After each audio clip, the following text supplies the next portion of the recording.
खड़ी फसल पे भी ओले पड़ जाते हैं, यही बात है ना भाई। ओले पड़ जाए तो फिर बुआई तो नहीं छूटती ना भाई। हमारे बड़े बुजुर्गों ने ये काम तो हमें सिखा ही रखा है। ठीक है, ईद के खड़ी फसल पे ओले पड़ गए, बड़े बुजुर्गों ने ये तो सिखा रखा है भाई। तो भाई आप कहो तो भाई फिर दोबारा बुआई कर दें भाई, अगली फिर लड़ाई के लिए तैयारी कर दें भाई। यही रास्ता है, यही रास्ता है, यही रास्ता है। और जब तक न्याय नहीं मिलेगा हरियाणा वासियों को, छत्तीस बिरादरी को, जब तक न्याय नहीं मिलेगा तब तक ये लड़ाई हम आगे दोबारा से शुरू करेंगे। चुनाव हुए, पिछला साल चुनाव का साल था। लोकसभा चुनाव में भी आपने बहुत साथ दिया, आशीर्वाद दिया। सतपाल ब्रह्मचारी जी को यहाँ से आपने आशीर्वाद देकर देश की सबसे बड़ी पंचायत में भेजा। और विधानसभा चुनाव में भी आपने बड़ौदा हल्के ने यहाँ से आपने हमारी बात रखी।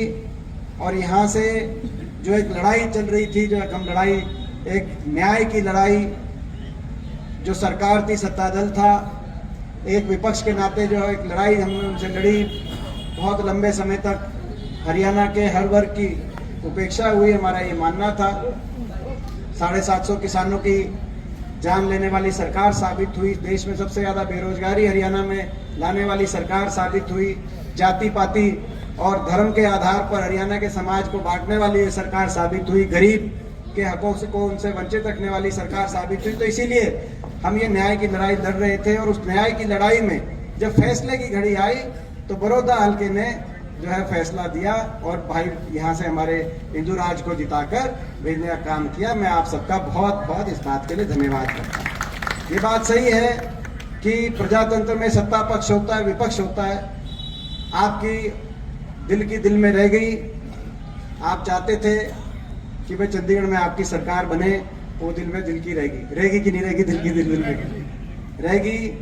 और उस बात का मुझे भी एहसास है। बहुत मेहनत करी थी, सबने करी थी, आप सबने आपकी, मगर मैं ये कहना चाहता हूँ आपकी कोई कमी कसर नहीं रही थी। आपने मेहनत में, आशीर्वाद देने में कोई कमी कसर नहीं करी थी। प्रजातंत्र है, किसी को सत्ता का रोल मिलता है, किसी को विपक्ष का रोल मिलता है।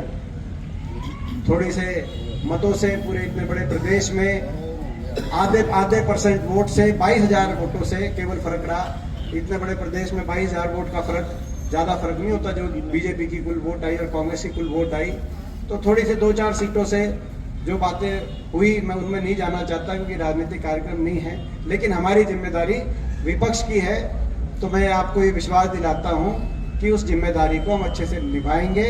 आपकी हर लड़ाई, आपकी आज के दिन मजबूत विपक्ष है, आपकी हर लड़ाई लड़ेंगे। मैं आप सबसे पूछना चाहता हूँ भाई ये जो विपक्ष की जिम्मेदारी हमें मिली है, भाई दोबारा से लड़े कि नहीं लड़े? एक बार हाथ खड़ा करके बता भाई, ये दोबारा लड़े कि नहीं लड़े आपसे? भाई आपकी लड़ाई हम अच्छे से लड़ेंगे। प्रजातंत्र की व्यवस्था में जो हमारी जिम्मेदारी जिस तरीके की है, उस जिम्मेदारी को हम अच्छे से निभाएंगे।